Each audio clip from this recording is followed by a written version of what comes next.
Good morning and welcome to another episode of the Extra Point here on ESPN 1600. As always, I'm your host, Roland Rainey, and joined with Justice Gordon from New York, Jeremy Coleman from Indiana, and Robert Parker from New Jersey. And ladies and gentlemen, we are 5 days away from the 2021 NFL Draft. There's a lot of excitement in the air. I can tell you here at the Extra Point, we are truly excited because today we will take you on a journey on our own mock draft. So I think you will see after we spent so much time with each other throughout this particular NFL season, we have a lot of picks that are similar in nature. And then we have some picks that make you go, why did he do that? So we're going to take you on that journey today. So I'm looking at my colleagues, look like they are ready. I'm ready. So here we go.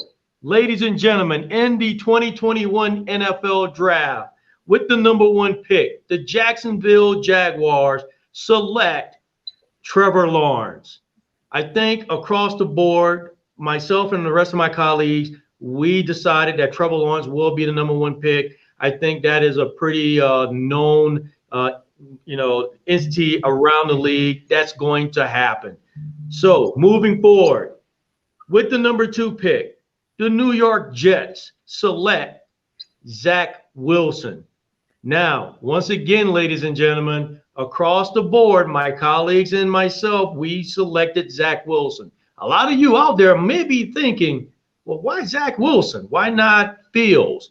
Why not Trey Lance? So what do you think, guys? Why do you believe Zach Wilson was our collective pick? Yeah, I think it comes down, to system fit. From everything I'm hearing, Zach Wilson is their guy. Joe Douglas and Robert Saleh were both at his pro day. Apparently, purportedly Joe Douglas has already won over his parents. He's met them multiple times. And I just think about Zach Wilson in that Mike LaFleur new offense. The play action, heavy run scheme. I think it fits Zach Wilson very well. He does extraordinary things outside of the pocket. And I think that's what it comes down to, is just system fit. Yeah, and kind of like what you said, Roland, you said the consensus around the league is, Trevor Lawrence is going number one. I think you could easily say the same thing about Zach Wilson. All the chatter you hear is pretty much Zach Wilson has been penciled in as that number two pick, and that's what most teams expect to happen. And I think so. He had one hell of a pro day. He kind of has the goods.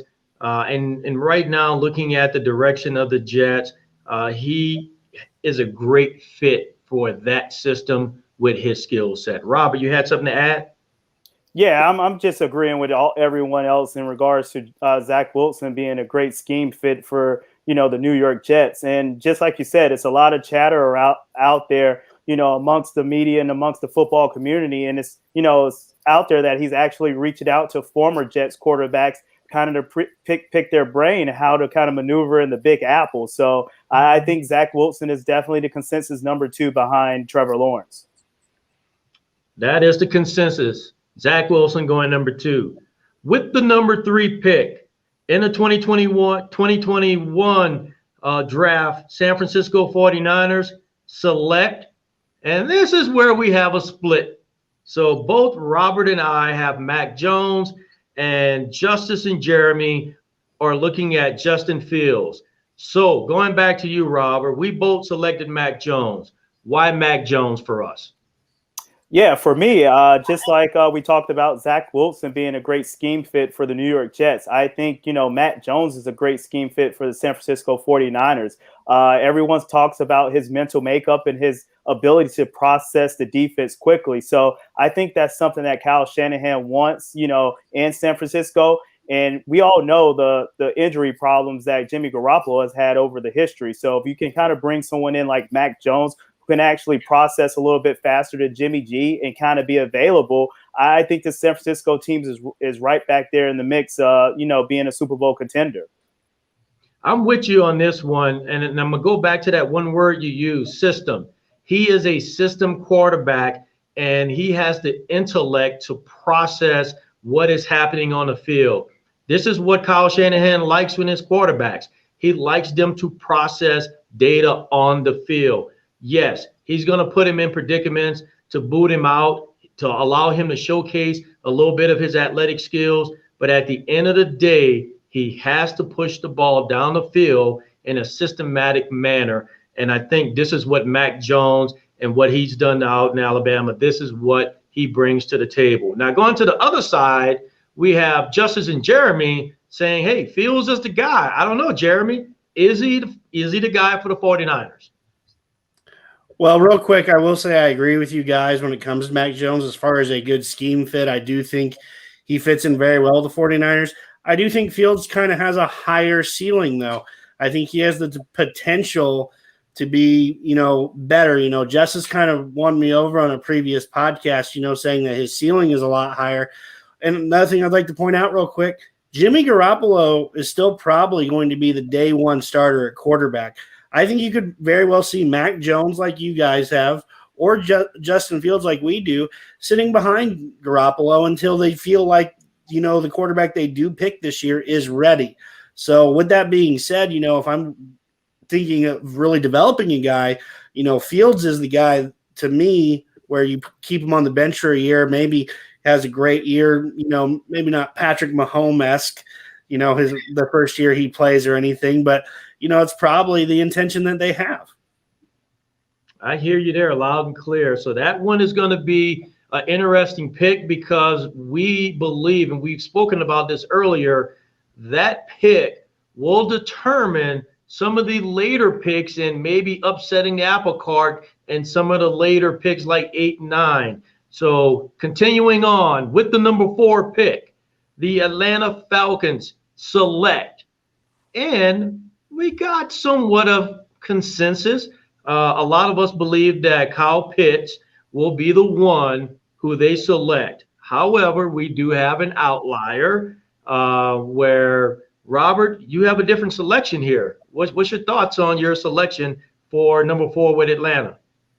Yeah, just like you mentioned earlier, Roland, that number 3 pick, it pretty much, that's where the draft starts. If Mac Jones goes number 3 to the San Francisco 49ers, like I think he will, then I think, the domino chips is going to start falling. But if you're the Atlanta Falcons and Matt Ryan has a couple more years left on the thread on the tires, so you can kind of keep Matt Ryan there. But just like Jeremy said, Justin Fields has a high ceiling at the quarterback position. So if you're the Atlanta Falcons, you can't pass up on, once in a generational player like Justin Fields could be at the number 4 position. So I think you take him. And just like Jeremy mentioned, if San Francisco takes him at 3, he's going to be sitting behind Jimmy G for at least a year. So why not the Atlanta Falcons do the same thing? And Justin Fields is a Georgia guy. So we kind of seen that same trend with Cincinnati and Joe Burrow last year. So I think we can kind of see that again this year with the Atlanta Falcons selecting, Justin Fields at the number 4 spot if Mac Jones is off the board by then. Justice, you want to counter that argument? Yeah, Matt Ryan, it's yet to be seen how many years he has left, but I went with Kyle Pitts because it's just another weapon to add for that offense.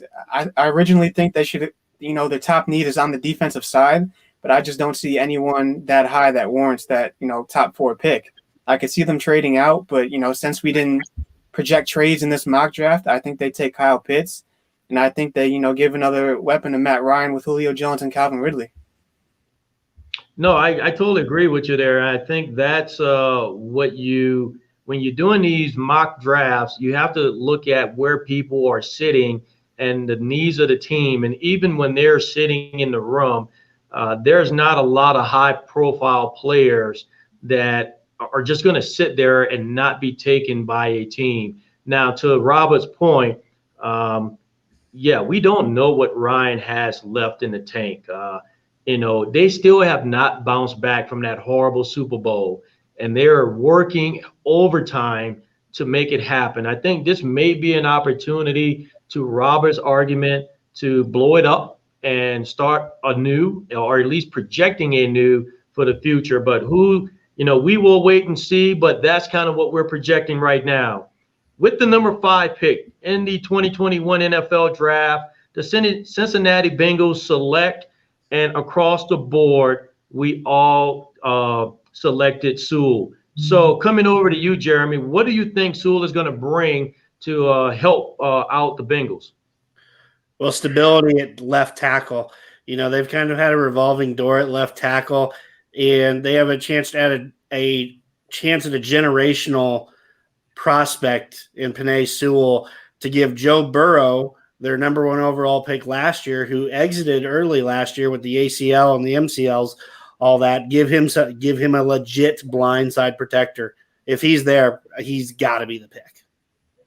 You got to have it. You have to have that protection. So why not go out there and invest in a quality, hopefully long-term future protection plan for your quarterback, because all the quarterbacks definitely need that investment. All right, with the number 6 pick in the 2021 NFL Draft, the Miami Dolphins select, and across the board, we have a consensus. Jamar Chase will be that selection for the Miami Dolphins. With the number 7 pick, the Detroit Lions select, and this is another one that's across the board, Devontae Smith out of Alabama. He's going to be that top pick. He's going to be that hopefully deep threat, and what a nice toy to have for their new quarterback. Someone who can actually stretch the field, but also work the inside hashes. Now, this is where it gets a little interesting, ladies and gentlemen. With the number 8 pick, the Carolina Panthers select, and across the board, we are different. So let's go ahead and we'll start with Justice. Justice, with that number 8 pick, you have Rashawn Slater. Why Rashawn? What about him is a good fit with the Panthers? Well, actually, I have Micah Parsons to the Carolina Panthers in my mock draft. Okay, Micah Parsons. Yeah, I think this would be a prime trade down spot for Carolina. But, again, with no trades, I give them the best defensive player to me in this draft is Micah Parsons. He could slip down because of the off-field concerns. I get it. But, man, when you turn on his tape, it's truly special. This kid can do it all. He's rangy. He's quick. He can disrupt the pass. He's a good blitzer. Can hang in coverage. He needs a little work in coverage, but he can still hang. He has the athleticism to hang in coverage. And I just think it's a huge value pick for the Carolina Panthers. What about you, Robert? Why your pick? I went the Carolina Panthers. In this offseason, they kind of made a move with Sam Darnold, with the trade picking up Sam Darnold at the quarterback position. And we all know one thing that you have to do is protect the quarterback. So I went with Rashawn Slater at this pick for the Carolina Panthers to kind of beef up that offensive line and give, Sam Darnold some protection so he can work well with, Joe Brady and Matt Rule. So I think, Rashawn Slater is the second best offensive line, in this draft. So why not get him early? So Rashawn Slater to the Carolina Panthers. And I believe Jeremy is also going in the same direction, right? Yeah, I have to agree with Robert. The other thing to point out is the Panthers had some of the worst guard play of any in the league last year. Rashawn Slater's a day one starter at either guard spot and can give Sam Darnold protection, something he never really had in New York. So if you're going to invest 3 picks in Sam Darnold, give him another pick in an offensive lineman and protect him. Make sure he gets that chance, that second chance in Carolina. Gotcha. Now, for every draft, you always have to have a weird, out of the blue, off the cuff, kind of dark horse out there. And mine, I will tell you, ladies and gentlemen, is far off the reservation. And I went there for a reason. Do I believe Sam Darnold is the answer for the Carolina Panthers? The answer is absolutely no. So if I got Fields, who is still on the board, I am not wasting that pick. I am grabbing me someone I can invest in from day one. I'm not saying that Sam Darnold cannot be a backup anywhere in the league, but when you have been tainted so much with your first team in the NFL, you cannot go to another team and try to quickly rebuild. You probably need to go to a team where you start off as a backup and work your way back into that starting position. But if I'm the Carolina Panthers and I know a Justin Fields is sitting out there on the board still, I'm probably going to make that move and take him. So moving on with the number 9 pick in the 2021 NFL draft, the Denver Broncos select. And once again, we kind of have some changes here. We're not all in consensus on that one. Now, I'm going to start with Robert on this one because, Robert, I think I have you selecting the Broncos selecting Trey Lance, picking up a quarterback. Yeah, Wow.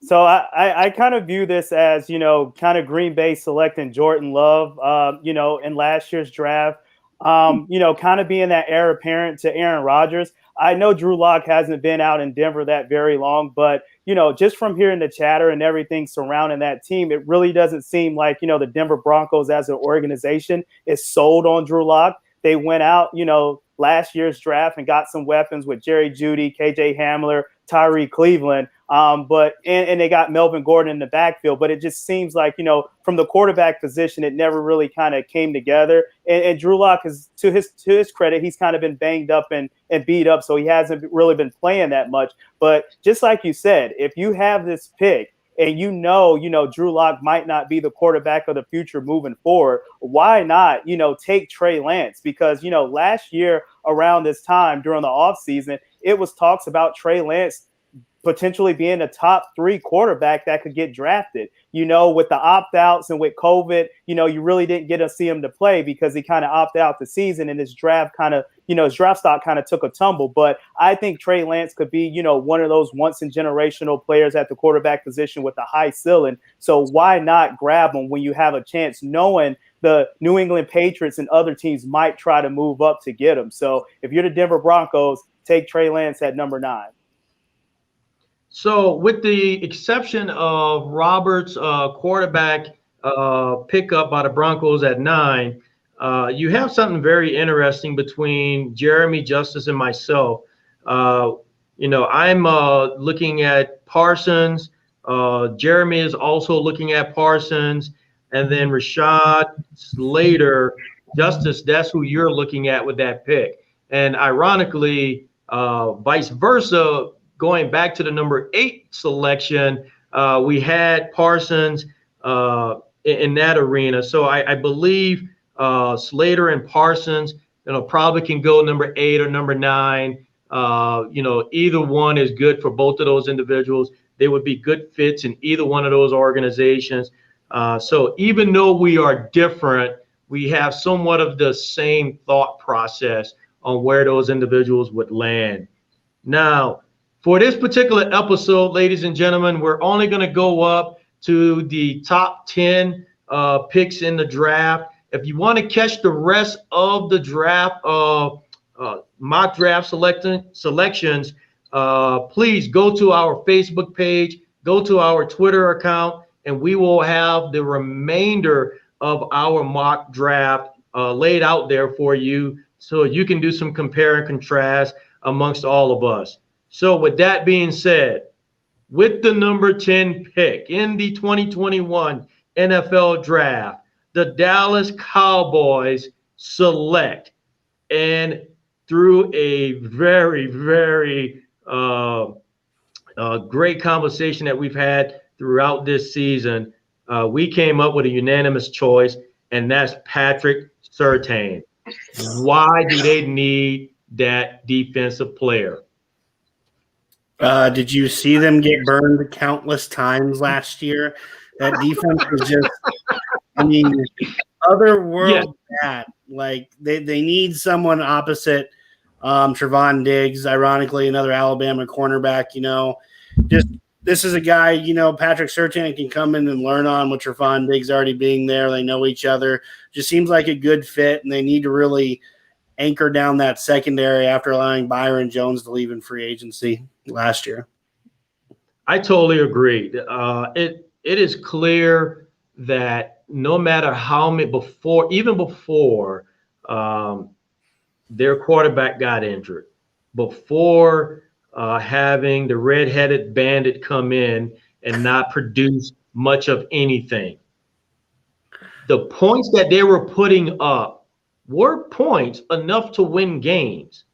The counter argument and the problem to that is their opponents were outscoring them relentlessly, ongoing. And it was because of the defensive play. Defense suffered a tremendous amount of injuries. Those cornerbacks were getting burnt left and right. They need some serious help on the defensive side of the ball. What's your take on that, Robert? Yeah, I'm right with all you guys. I really think, the Dallas Cowboys need help on the defense side of the ball. And just like Jeremy said, they drafted Trayvon Diggs, last year at the corner position. So why not draft another Alabama, person at the corner position, which I think is a better prospect. He can definitely come in and play day one. He tested very, very well at his pro day. And I think, he's just a student of the game. I mean, he had his father to play in the NFL at a high level. So I think, that making that transition from Alabama to the NFL won't be that hard for him because he's been around it all of his life. And he's just a good player that can probably, take away one side of the field once he gets going and once he gets a little bit more experience. So I think it's a high pick for a high quality, defensive back in Patrick Surtain Jr. I agree. I think we all are in consensus on that one. Once again, ladies and gentlemen, for all of you listening out there, please go to our Facebook page, go to the Twitter account, and take a look at the rest of our mock draft picks. I think, once again, you'll see a lot of similarities, but there might be a few offshoots that may have you go, And speaking of, there are a few picks that we want to quickly highlight. So let's start off with Justice out there in New York. Justice, give us one of your picks that seems to be an outlier within this mock draft. Yeah, I'm going to go with the Giants at 11, taking Jalen Phillips at the defensive end at Miami. He's the consensus, top edge rusher in this class. He provides tremendous athleticism, tremendous quickness on the edge. He has good hand usage, active hands, could use a little work on the technique. But, with the injuries and everything, it's a risky pick to say the least. He's had 2 to 3 concussions. He's retired before from football. It's definitely a risky pick.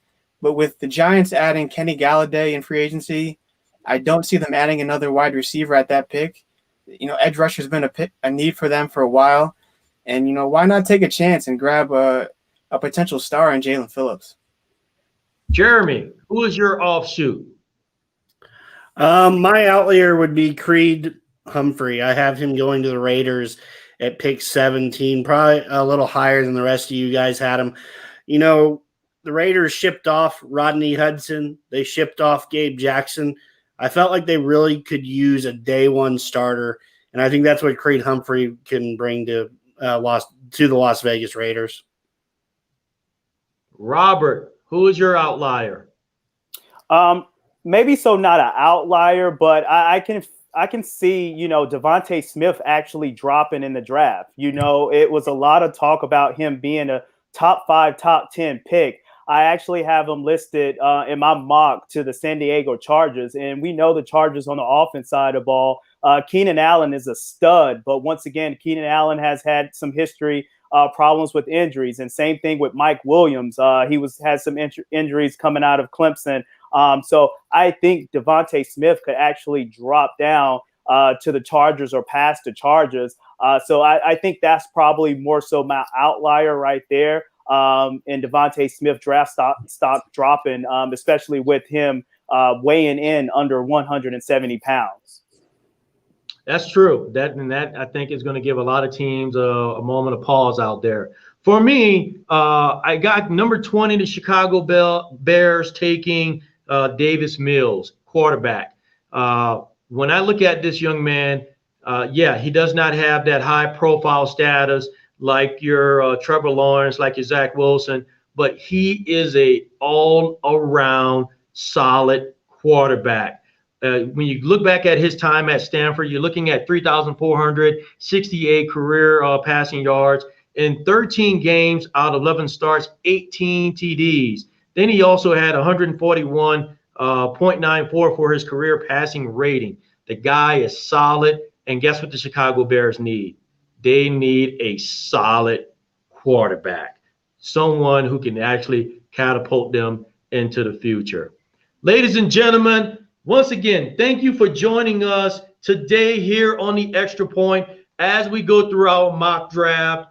But here's what I want to let all of you out there know. Tune in next week because we will start the draft off here at the Extra Point, and we will take that into the weekend. So go to our Facebook page, go to our Twitter account, and definitely tune in next Saturday for the next episode of the Extra Point. On behalf of my colleagues, Justice, Jeremy, and Robert, thanks for joining us again, and we will see you next week here on the Extra Point.